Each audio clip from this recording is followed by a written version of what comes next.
আমি আলেমদের সম্মান কামনা করেছি। ইমাম ইবনে তাইমিয়া রাহমাতুল্লাহ আলাইহি বলেন, আলেম তারা যারা আল্লাহর কোরআন নিয়ে চিন্তা ভাবনা করে, আল্লাহর কালাম নিয়ে যারা ব্যস্ত থাকে। এক নাম্বার আলেমের গুণ হওয়া লাগবে এইটা, অথচ এই গুণ এখন দিন দিন আলেমদের ভেতর থেকে উঠে যাচ্ছে। দুই নাম্বারে আলেম যারা, তারা আল্লাহর ইবাদতে নিমগ্ন হবে।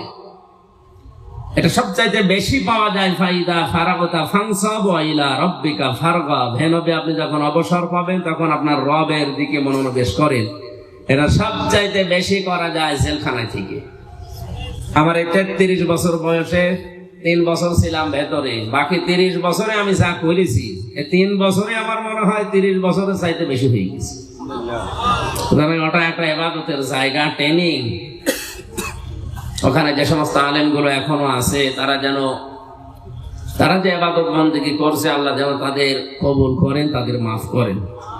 3 নাম্বার আলেম হচ্ছে তারা যে মানুষগুলো সুযোগ থাকার পরেও আল্লাহর নিষিদ্ধ কাজ থেকে নিজেকে বিরত রাখতে পারে। এই 3টা গুণ অর্জনের মাধ্যমে প্রকৃত আলেম হওয়ার তৌফিক আল্লাহ আমাদের দান করেন, আমিন। রিমান্ডে আমাদের জিজ্ঞাসা করছিল প্রথম মামলায় যে আপনি বলেছিলেন যে হক্কানি আলেম পাওয়া যায় 3টা জায়গায়, মাটির নিচে, জিহাদের ময়দানে, আর জালেমের জেলখানায়।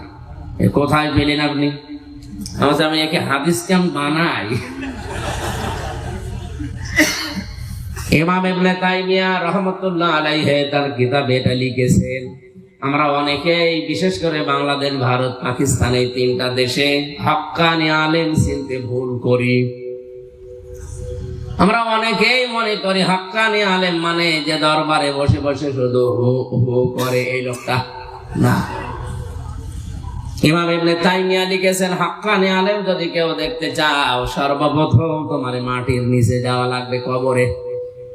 মাটির নিচে হক্কানি আলেম আছে না নেই? ইমাম আবু হানিফা 8 বছর জেলখানায় থেকে জেলেই মারা গেছে। কথা বলেন না কেন? বিষ পান করে তাকে বের করে দিয়ে তিনিও শহীদ হয়ে মারা গেছে। এখন আছে কোথায়? মাটির নিচে। ইমাম ইবনে মালিক 42 দিন রিমান্ডে ছিল। হাত তার এখান থেকে ডিসকানেক্ট হয়ে গিয়েছিল।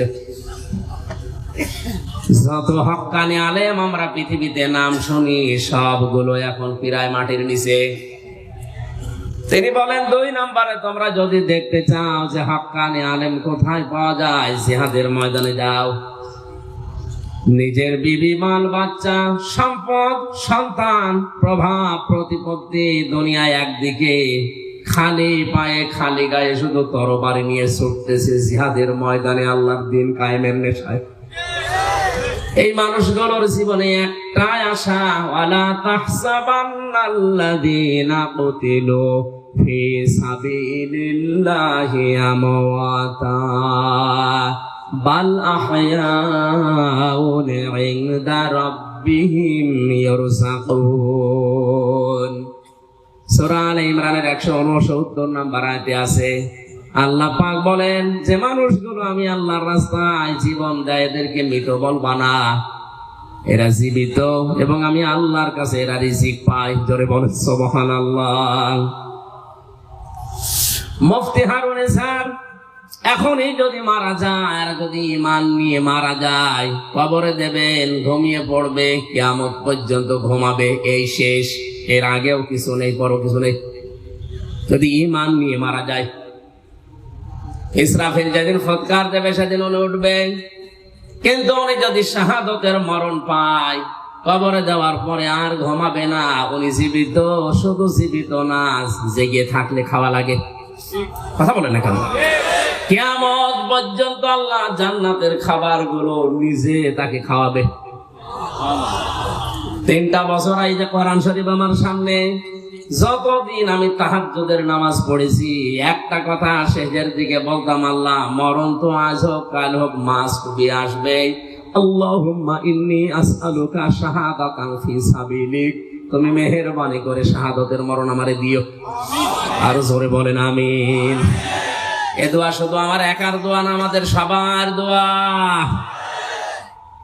এদের শাহাদতের মরণ যদি কেউ পায়, সে কিন্তু আর ঘুমাবে না, কারণ ঘুমিয়ে থাকলে খাওয়া লাগে না, জেগে থাকলে খাওয়া লাগে। আর যাকে তাকে আল্লাহ শাহাদতের মরণ দেয় না।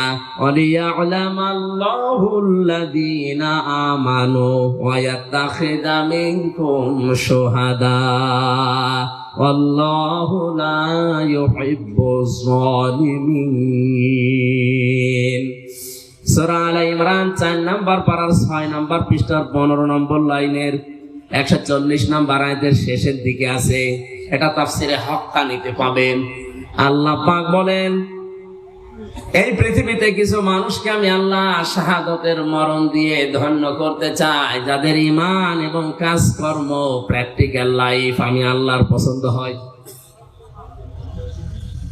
আপনি আশা করবেন না আপনাকে আল্লাহ আন্দাজে শাহাদতের মরণ দিয়ে ধন্য করবে না, হয়তো ঈমান দিয়ে মারা যেতে পারেন, কিন্তু শাহাদতের মরণ পেতে হলে আপনার প্র্যাকটিক্যাল লাইফের উপরে, আপনার কর্মজীবনের উপরে আল্লাহ খুশি থাকা লাগবে।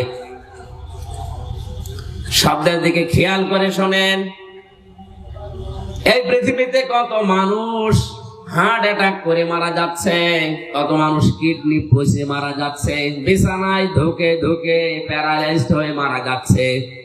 কোরআনের পাখি কিন্তু 13 বছর জেলখানায় থেকেও মারা গেছে, এমনি মরে নাই, শাহাদতের মরণ পেয়েছে। আপনি বিশ্বাস না করলে অসুবিধা নেই। 13টা বছর এক ঘরে ছিল, কই মরল না তো। সারা জীবনের তার মোনাজাতে এটা ছিল, আল্লাহুম্মা ইন্নী আসআলুকা শাহাদাতান ফি সাবিলিক। হে আল্লাহ, তুমি আর যাই করো আমাকে তুমি শাহাদতের মরণ দিও। আল্লাহ যেন শাহাদত কবুল করেন, বলেন আমিন।